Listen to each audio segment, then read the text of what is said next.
Dans l'évangile de Jean, au chapitre 20, évangile de Jean, chapitre 20.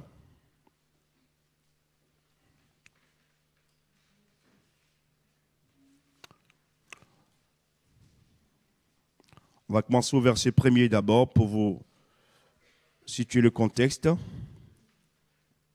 Et puis après, on ira au verset 19. Donc le thème de ce matin, c'est le besoin d'un nouveau souffle. Le premier jour de la semaine, c'est-à-dire dimanche, et non pas lundi, Marie de Magdala se rendit au tombeau dès le matin, comme il faisait encore obscur, et elle vit que la pierre était ôtée du tombeau.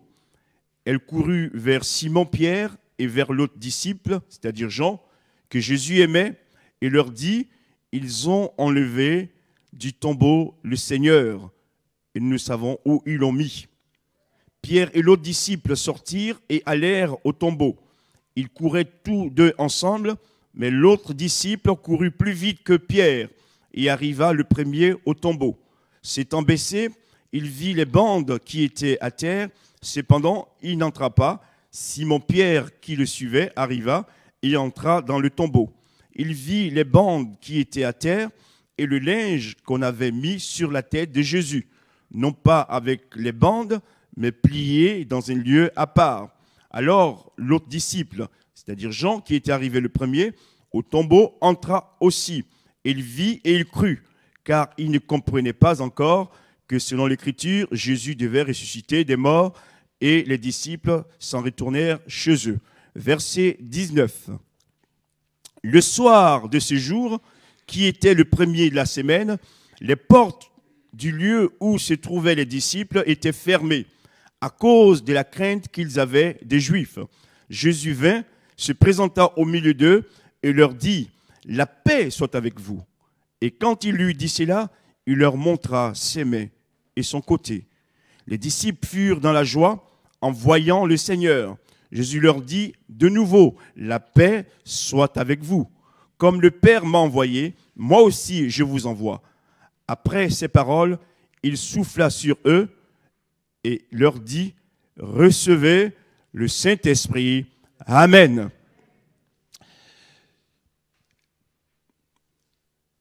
Jésus a été crucifié, mis à mort.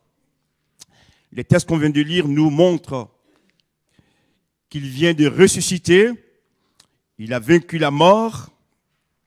Et Jésus a choisi 12 apôtres avec qui il a travaillé. Et des hommes et des femmes l'ont aussi suivi, qui sont donc ses disciples.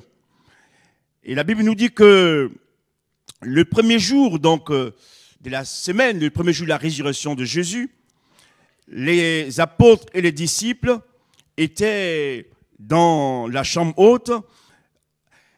Ils étaient enfermés parce qu'ils étaient pris de peur, de crainte, à cause de ceux qui étaient à l'extérieur. Ici, il est mentionné les Juifs, mais la crainte va au-delà des Juifs. C'est eux-mêmes qui, n'ayant plus Jésus avec eux, se disaient « Notre vocation est terminée, plus personne ne va nous soutenir, ne va nous aider. » Et ce que je pourrais dire ainsi, c'est qu'on fait un premier constat. Et c'est vrai que lorsque nous pensons que Jésus n'est plus avec nous, nous pensons que nous sommes seuls dans le combat qui est immense à mener, bien sûr, il naît dans nos cœurs la crainte et la peur. Combien ce matin, au milieu de nous, sont animés par la peur? Combien sont animés par la crainte? Combien sont inquiets, vivent dans l'angoisse et l'anxiété? Et pourtant, ces apôtres et ces disciples ont marché avec Jésus. Jésus leur a dit également qu'il sera mis à mort et qu'il ressusciterait le troisième jour. Mais ils n'ont pas saisi la pensée de Jésus. Ils n'ont pas saisi ce que l'Écriture leur disait au sujet de la résurrection de Jésus. Et quand on perd de vue les promesses, quand on perd de vue la parole de Dieu, frères et sœurs, c'est la crainte qui vient prendre place dans nos cœurs.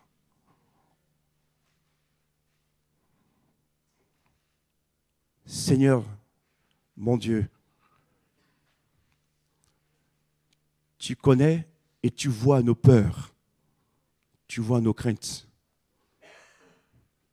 Nous te prions de nous aider à ne pas nous enfermer. Que les craintes que nous avons ne nous rendent pas prisonniers.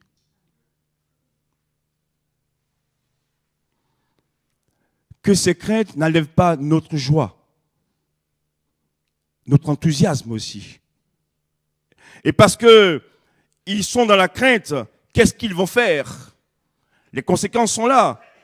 Ils vont fermer les portes du lieu où ils étaient. Ils vont verrouiller ces portes. Et nous aussi, frères et sœurs, lorsque nous ne sentions plus ou ne voyons plus Jésus dans sa grandeur, dans sa puissance, et que nous considérons qu'il est encore au tombeau, mais nous nous enfermons, nous fermons nos portes à double tour, à triple tour. Mais ça ne change rien. On reste dans la mort. Rien ne sert de nous verrouiller, frères et sœurs. Et la porte ici verrouillée, c'est aussi nos cœurs qui sont verrouillés. C'est aussi notre âme qu'on verrouille. Et au lieu d'avancer, au lieu de laisser le Seigneur Jésus faire son œuvre pleinement en nous, frères et sœurs, nous reculons. Et là, ce n'est plus la lumière qui brille dans cette chambre, ce sont les ténèbres. Combien encore au milieu de nous sont dans les ténèbres? Je ne fais pas des ténèbres du péché ou du mal, mais les ténèbres de la peur. Et n'osent plus sortir et préfèrent s'enfermer. Je me rappelle cette histoire, lorsque nous étions encore en service à Angoulême, une personne qui vivait donc une épreuve dans sa vie et elle s'était un peu retirée de l'assemblée et même au niveau de Jésus-Christ, du Christ, elle était dans une forme de dépression, de déception. Et qu'est-ce qu'elle faisait? Toute la journée, les fenêtres et les volets de son appartement étaient fermés. Et elle attendait un secours. Et quand nous l'avons visitée, je lui ai dit, commence d'abord à ouvrir tes volets. Ce matin, frères et sœurs, commençons d'abord à ouvrir les volets de nos cœurs, de notre vie. À ouvrir les fenêtres pour lui laisser entrer l'air pur. Et en même temps, elle a vu comment elle était, parce que dans les ténèbres, elle ne se voyait même pas du tout. Et le Seigneur lui a fait grâce. Le Seigneur l'a relevée et l'a guérie de sa dépression. Ce n'est pas en restant couché qu'on va être délivré, hein? Mais c'est en confessant le nom de Jésus, dans la foi, en disant, Seigneur, c'est vrai, je vis cette épreuve, mais ce matin, je crois. Et par la foi, je vais ouvrir tous les volets de mon cœur. Je vais ouvrir toutes les fenêtres, ne pas les fermer pour laisser ton air pur entrer. Parce que je sais que, Seigneur, tu ne m'abandonneras jamais. Car ce que tu dis, tu l'accomplis toujours. Amen. Et cette sœur a été rétablie, restaurée, et est revenue à l'église. Surtout, elle est revenue au Seigneur Jésus-Christ.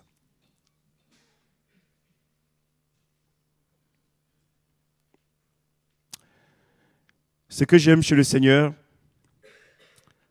c'est qu'il a vu l'état des apôtres et des disciples. Jésus nous voit. Surtout quand ça va mal. Ce n'est pas dit qu'il nous voit tout le temps. Il sait tout. Il voyait les apôtres et les disciples enfermés. Ils avaient besoin de secours. Et c'est lui qui vient vers eux. Le soir du premier jour de la résurrection, Jésus vient se présenter aux apôtres et aux disciples. Et ce matin, mon frère et ma sœur, ne dis jamais que quand je souffre, quand la tempête souffle dans ma vie, quand la maladie est là, Jésus m'a oublié. C'est faux. Bien au contraire, dans ce moment terrible et de grandes souffrances et de détresse, Jésus vient vers nous, mais à son heure. Amen. Il est ressuscité le premier jour de la semaine. Dès l'aube, il était ressuscité. Mais à quel moment il vient les visiter? Le soir. C'est écrit dans la Bible. Hein? Il a vu leur panique. Il aurait pu venir à l'aube, ou à midi, ou dans l'après-midi. Mais c'est le soir qu'il arrive. Parce que Dieu aime éprouver notre foi, frères et sœurs. Et même quand il arrive le soir, il n'est jamais en retard. Il arrive à son heure. Et peut-être que pour toi, tu es dans le ce matin où tu ne vois rien venir. Mais le soir n'est pas encore venu. Et quand le soir de Dieu viendra, Jésus sera dans ta vie encore pour te réconforter. Amen. Et ce que j'aimerais dire, c'est qu'avant même que le jour ne soit passé, Jésus va venir pour les réconforter. Amen. Seigneur, aide-nous à comprendre ces paroles. Tu ne nous abandonnes jamais. La délivrance, la guérison de leur âme va venir de Jésus. Il va venir se présenter à eux et il vient au milieu d'eux. Quand Jésus vient les voir, je pense à cette image. C'est un enseignement pour nous encourager et nous aider. Quand il vient les voir, est-ce qu'il vient les voir coucher? Est-ce que Jésus est couché quand il vient dans cette chambre haute? Non. Il est debout. Oui ou non? Il y a une image aussi que j'aimerais vous donner cet après-midi, ce matin, pardon. Il ne vient pas coucher, mais il vient debout. Pour nous donner sa victoire et que nous soyons debout sur nos épreuves aussi. Amen. Il veut nous communiquer sa force.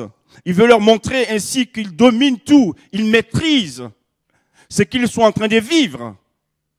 Et que pour rien au monde, il les abandonnera. Il est celui qui va venir vers eux. Et la première parole qu'il va dire, c'est celle-ci, que la paix soit avec vous. Église de Jésus-Christ, tu as besoin de la paix de Jésus, de la paix de Dieu, dans un monde trouble, où il y a tellement d'inquiétudes par rapport à nous-mêmes, nos enfants, l'avenir. Jésus nous dit que la paix soit avec vous. Sans la paix, tu ne pourras rien construire. Tu peux posséder des grands biens de ce monde, être intelligent, mais si tu n'as pas la paix, tu ne pourras rien faire. La paix est indispensable. Et cette paix que Dieu nous donne ne s'achète pas dans les supermarchés, c'est un don de Dieu. Et nous en avons besoin, frères et sœurs, de plus en plus de cette paix de Dieu.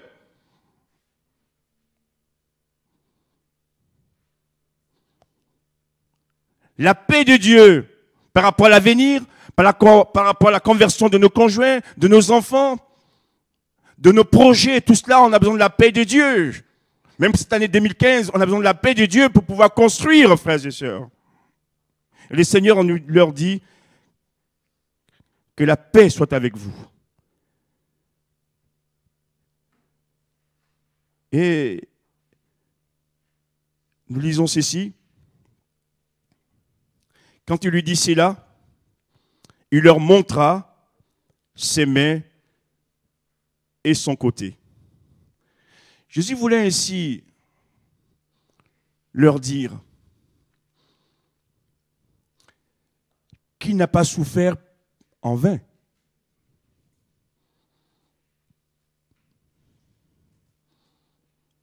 Les souffrances de Jésus, ce sont les preuves de son amour à notre égard. Donc, lui aussi peut comprendre nos souffrances, peut comprendre notre inquiétude. Et en leur montrant donc ses mains et son côté, il veut leur dire que lui, Jésus, a triomphé de toutes les souffrances de ce monde. Amen.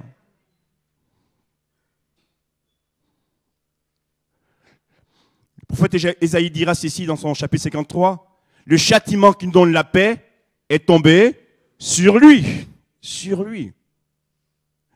Jésus est mort, Jésus a souffert pour nous guérir de toutes nos souffrances et nous accorder sa paix. Mon frère, ma sœur, ne doute plus. Quoi qu'il arrive, crois que celui qui est mort et qui est ressuscité et qui t'a sauvé, jamais ne t'abandonnera sur le chemin. Amen. Quoi qu'il arrive, Jésus est là et il t'aidera. Nous poursuivons la lecture.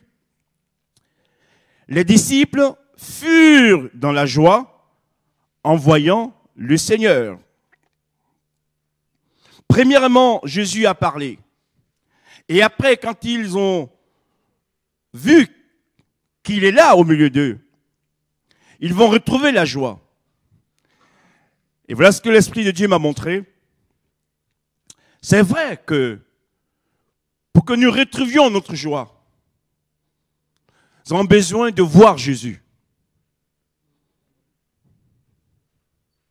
Tant que nos yeux sont fermés sur sa personne, croyant qu'il n'est pas au milieu de nous, nous serons dans la tristesse. Et en voyant Jésus, ils furent dans la joie. Mais ce que je vais vous dire également, il n'y a pas que la vue qui leur apporte la joie, mais aussi la parole que Jésus va prononcer. Amen. Certains vont mettre l'accent que sur la vision. Je veux voir, je veux voir. Oui, c'est une bonne chose, mais c'est pas tout. Et pour nous aujourd'hui d'ailleurs, frères et sœurs, je vais en parler dans quelques minutes. Qu'est-ce qui fait que nous demeurions dans la paix et dans l'espérance? Nous ne voyons pas Jésus de manière physique, mais par la foi, nous savons qu'il est là. Et qu'est-ce qui nous maintient dans cette victoire? C'est la parole de Dieu. On sait que Dieu a parlé. On sait que Dieu nous a donné aussi les Écritures. Et c'est en fondant notre foi dans les Écritures que nous demeurions dans la victoire et dans la foi. Amen. Je poursuis la lecture, vous allez voir. Jésus leur dit de nouveau, la paix soit avec vous.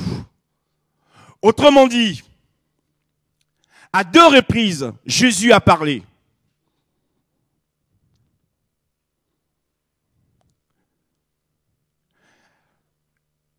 Ils l'ont vu.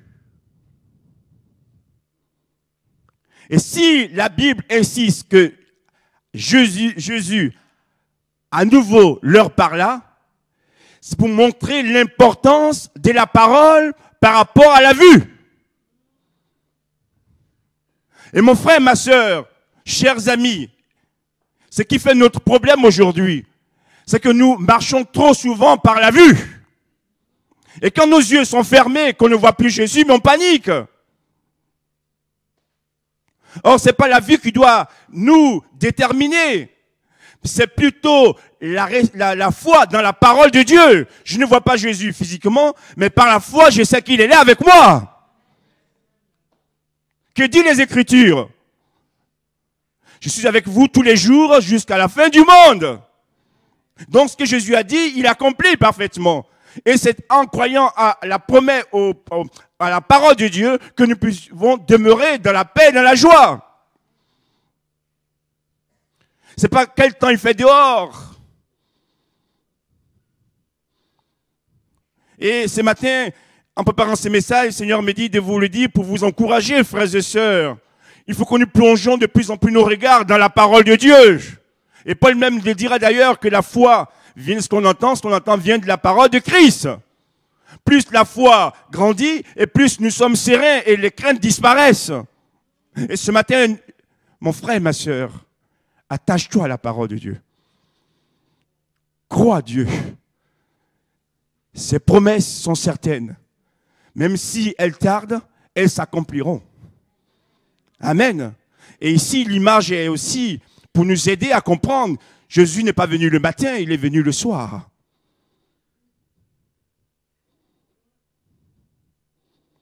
On va dire qu'il arrive à la fin du jour.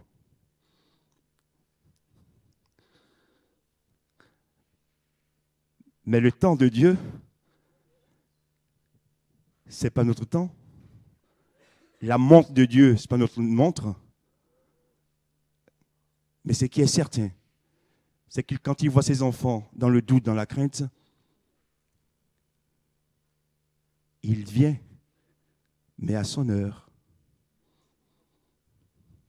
Et qu'est-ce qu'il va faire? Première chose, il leur parle, il leur dit que la paix soit avec vous. Parce qu'il sait qu'ils sont dans l'inquiétude. Il va dire les mots appropriés pour les aider, pour les guérir. Ils ont besoin de la paix. Et parce qu'ils ont entendu la parole de Dieu et qu'ils ont vu Jésus, ils ont retrouvé leur joie. Amen. Gloire à Dieu. La joie. La joie de Dieu. La joie du Seigneur.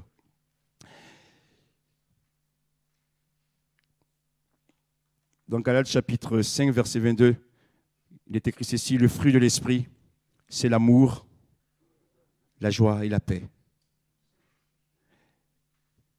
Qu'est-ce qu'il va faire après?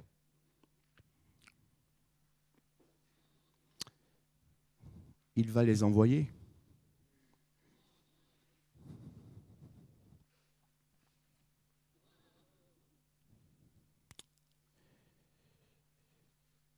Comme le Père m'a envoyé, moi aussi, je vous envoie.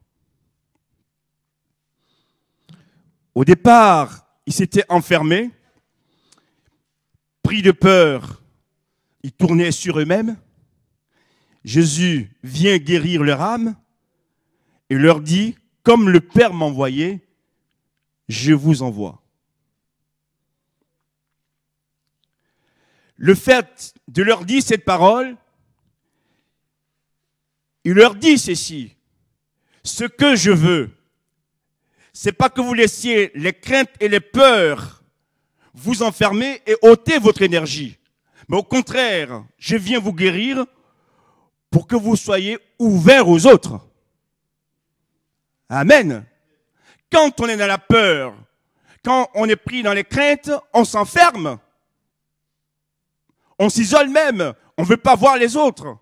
Or, le Christ vient nous guérir pour nous ouvrir aux autres. Amen. Pour nous ouvrir à la vie. Les craintes et les peurs nous enferment et nous mènent à la mort. Or, lorsque Jésus paraît et nous adresse la parole, il va nous guérir pour nous ouvrir aux autres, nous ouvrir à la vie. J'aimerais aussi dire ceci: une manière de maintenir sa joie et sa paix, c'est de servir les autres. Je n'ai pas tant trop d'amen, hein? Eh oui, les services, l'ouverture aux autres nous permet de garder la paix et la joie de Dieu en nous. Parce que on a obéi au Seigneur.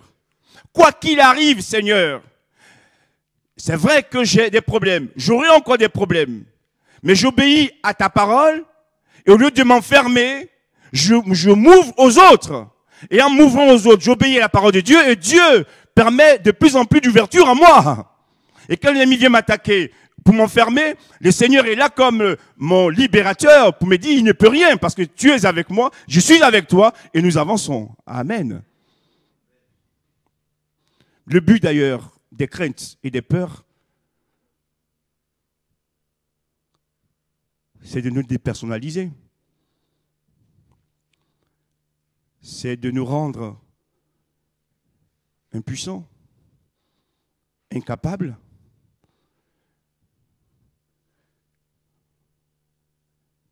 c'est de nous dire qu'on est bon à rien.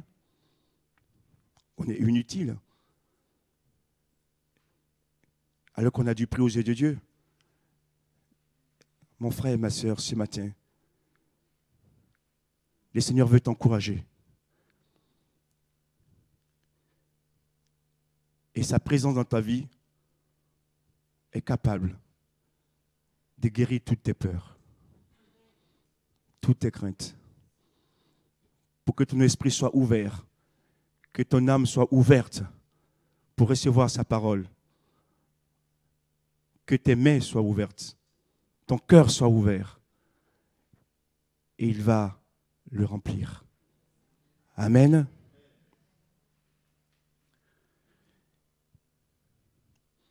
Il va faire une chose également, parce qu'il sait que la chair est faible, même si l'esprit est bien disposé. Il va souffler sur eux.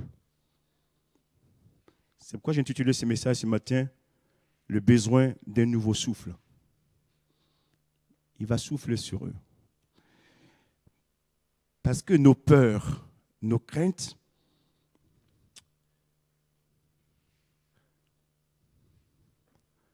créent en nous un manque d'air. On a du mal à respirer. On a du mal à vivre. L'air ambiant n'est pas sain. Il est pollué. Il faut le souffle de Dieu pour venir dépolluer l'air pour que tout à niveau nous puissions mieux respirer. Et ce matin, le Seigneur veut souffler sur ta vie. Il veut souffler sur ma vie. Il veut souffler sur l'Église. J'ai besoin de ce souffle nouveau. Merci à Dieu pour les anciennes bénédictions. Mais dans la vie, à force de marcher, de courir, on se souffle. Et on a besoin de l'air nouveau. Ou des nouvelles airs. Hier. Et cet air dont nous avons besoin pour remplir nos poumons, c'est l'air que Dieu veut insuffler en nous. Parce que le chemin est encore long, il faut avancer. Et le souffle, c'est l'action de l'Esprit de Dieu en nous qui va venir faire durer la paix et la joie dans nos cœurs et nous rendre enthousiastes pour le service de Dieu.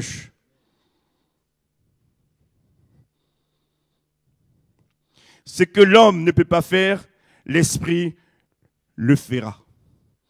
L'Esprit le fait pour l'homme. Ce souffle nouveau. Jésus est ressuscité. Il va souffler sur les disciples pour leur communiquer sa force afin qu'ils puissent avancer et se maintenir dans la paix et la joie. Quelqu'un me dira, un puriste par exemple, de la Bible ou un bibliste, frère, mais depuis, il y a eu la Pentecôte.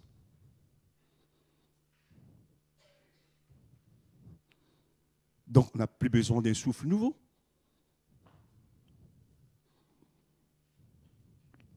Mais dites-moi, depuis la Pentecôte, les chrétiens ne sont-ils plus envahis par la peur? Depuis la Pentecôte, le doute ne saisit-il plus les chrétiens? Depuis la Pentecôte, les chrétiens ne versent-ils plus les larmes? Depuis la Pentecôte, il n'y a plus de preuves dans la vie des chrétiens. Bien sûr que même après la Pentecôte, il y a encore des peurs, il y a encore des craintes, il y a encore des épreuves. Et c'est la raison pour laquelle on a besoin de ce souffle nouveau, frères et sœurs. Mais le souffle de Jésus, et j'en ai besoin moi aussi de ce souffle de Jésus, qui nous permet de ne pas nous égarer, de rester dans le droit chemin et d'avancer. Parce que l'air que nous respirons, ce n'est pas l'air ambiant, mais c'est l'air de Dieu. Et l'air de Dieu est un air qui porte toujours la vie. Alléluia. Seigneur, souffle sur nous. Souffle sur moi. Souffle sur nous. Pour nous débarrasser de nos peurs, de nos craintes. Tout ce qui est là, qui nous arrête. Tous les murs qui se dressent devant nous. Souffle sur nous, Seigneur, pour que nous puissions marcher, nous, sur ces murs. Marcher sur le scorpion, sur le serpent. Et avancer avec le souffle de Dieu en nous.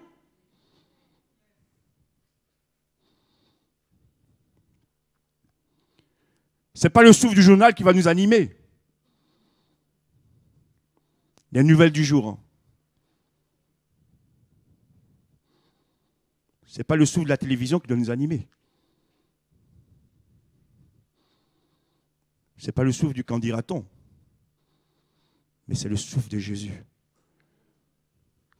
qui veut nous remplir pour nous aider à avancer. À lui soit la gloire. Nous avons encore besoin du souffle de Jésus. Comme au premier jour. Et là aussi, il y a une image, un symbole très fort.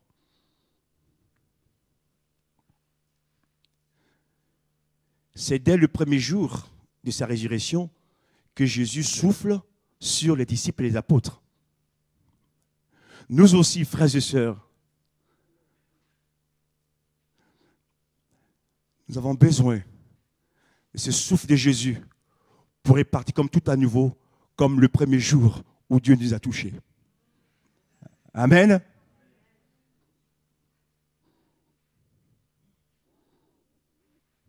Que ce ne soit pas des souvenirs anciens, mémorables, qui nous rendent nostalgiques, mais que nous retrouvions cette force, cette puissance du premier jour, quand Jésus nous a visités. À lui la gloire. J'ai besoin de ton souffle, Seigneur. L'Église a besoin de ton souffle. Mes frères et mes sœurs ont besoin de ce souffle de Dieu. Il faut tenir ferme. Pas le souffle d'un homme, mais le souffle de Jésus. Amen. Alors, mon frère, pour que le Seigneur puisse te remplir, ouvre-lui ton cœur, ouvre-lui ton esprit. Parce qu'il ne pourra pas te remplir si ton esprit est fermé, si ton cœur est fermé. C'est comme une bouteille. Hein? On ne peut pas remplir une bouteille qui est bouchonnée. Ce matin, ce que Dieu nous demande, c'est que nous enlevions tous nos bouchons.